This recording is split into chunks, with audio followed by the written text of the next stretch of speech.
wondering where to put your subwoofer in your living room? If you don't want to make the same mistake as I did, stick around until the end because I'll turn where the bass go into neighbors texted me. No furniture hauling, no PhD, just real world fixes for small rooms. Let's get right into it.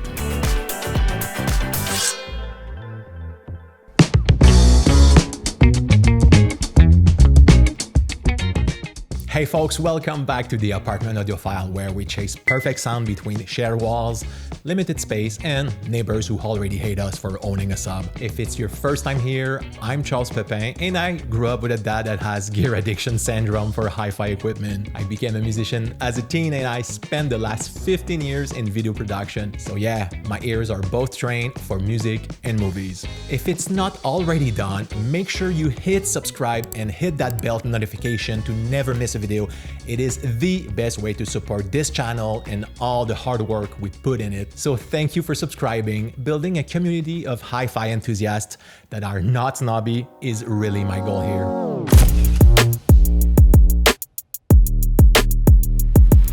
So a subwoofer is like salt. Too much in the wrong place? Disaster. Just enough in the right spot? Chef's kiss. Where you place it can mean the difference between tight and punchy bass and a boomy mud puddle that rattles your IKEA glassware. The goal here isn't more bass, it's even bass. You want a kick drum that packs a punch and actually hear the notes of the bass guitar, not just mush. Evenness beats loudness. You can buy the most expensive sub on the planet, but if you shove it in the wrong corner and dial the wrong parameters, congrats, you got yourself a $2,000 foghorn. Before we get into the core of it, quick reality check here. Small rooms under 20 feet create roller coaster bass, loud at some spots and sad at others. Let's face it, no matter what we throw in this room like a rug, or cushions on the couch, corner bass trap, well, it's still a small room and won't give you the same listening experience as a bigger room. That's just the reality. You can't fix physics, but you can park the sub where the roller coaster is flattest. And here's the common mistakes I made so you don't have to make them. Jamming it in the corner. Yeah, that corner gives you more bass, but also uglier bass. It's like yelling in a stairwell. So yeah, avoid putting this bad boy too close from a corner. Hiding it behind the couch when you don't have the space for it. Sure, great decor choice.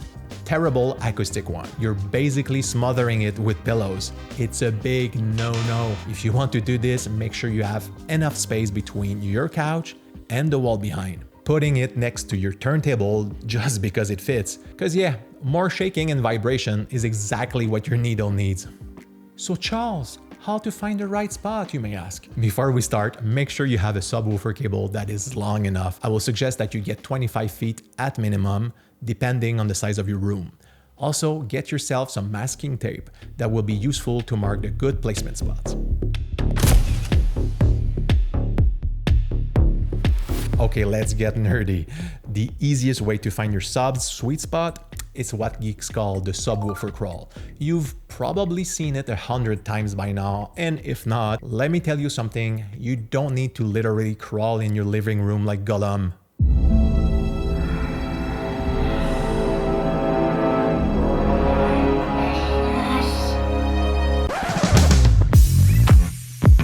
Put your subwoofer where you sit. Yes, on your couch. You temporarily swap places with your sub. Why? Because of room reciprocity. If it sounds balanced there with the sub at your seat, it will sound balanced at your seat with the sub there. Now take your long RCA cable and connect your subwoofer to the pre-out of your amp. Make sure you disconnect or bypass any room correction software for this initial phase, like direct room correction, for example. Put the gain just a little bit higher than you normally would. It is just to make this process a bit easier for you to spot the good and bad placement. Make yourself a playlist of some bass-heavy music. Find tracks that you are familiar with, or you could choose a scene from a movie that is very bass-heavy in sound effects. Because yeah, if you're a movie buff like me, you also want to test how your little home theater is reacting to your sub.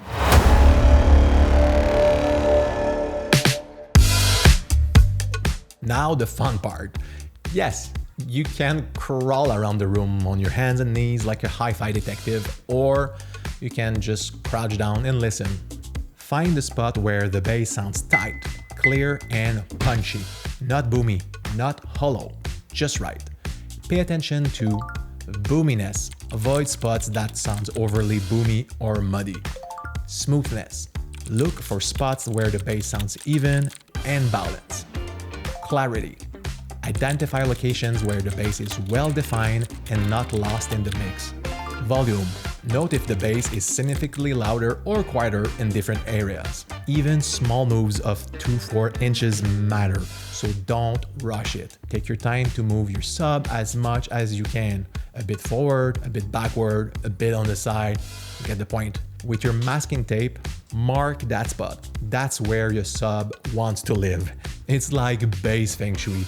I'll suggest you find 2 ideal spots. Now it's time to fine-tune and evaluate the different positions. Move the subwoofer to the marked locations and compare the sound at your listening position. At this point, you should be able to choose a clear winner. Sometimes it's a choice of convenience for your room. The best placement could be behind your couch, but if you're like me, it's just impossible.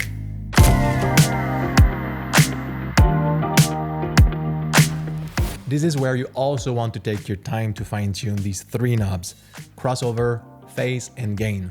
A crossover is basically a low-pass filter that allows only low frequencies to be sent to the subwoofer, while higher frequencies are redirected to your main speakers. This ensures that your main speakers handle mid and high frequencies, while the subwoofer is responsible for the deep bass.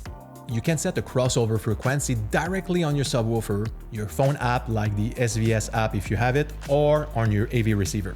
This is the frequency at which the filter begins to block frequencies. For example, setting a crossover to 80 Hz means the subwoofer will primarily reproduce frequencies of 80 Hz and below.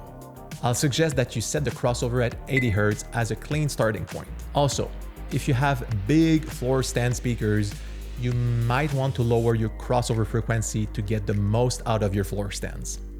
A good thing to check on your main speakers are the frequency response. For example, the KEF LS50 Meta that I have has a frequency response of 79 Hz to 28 kHz. So the crossover at 80 Hz is the sweet spot. If you have a lower frequency response at 60 Hz for your main speakers, put your crossover at 60 Hz and see what it does. Gain is basically your subwoofer's volume. It's how hard the sub plays relative to your speakers. If you have a physical knob on your subwoofer, start at 12 o'clock. If you are in dB like me, minus 18 dB is a good place to start. If you set the gain too high, it becomes boomy, it drowns vocals and everything thuds. If you set it too low, well, it will sound thin and you'll barely notice it. Target, you only notice it when it turns off. And finally, the phase. This is where the sub waves arrives in sync with your speakers, so bass adds instead of canceling. In simple terms, you want to make sure that the subwoofer driver speaker is firing in time or in synchronicity with your main speakers. Start at 0 and then switch at 180 degree to see how it sounds. If you have a variable phase knob, you can then play with everything in between and keep the setting that makes the kick drum punchiest at your seat. To make sure it's in sync, place your sub near one of your speakers, sit in between and pay attention. Is there a delay between them? If so, you'll have to play with the phase.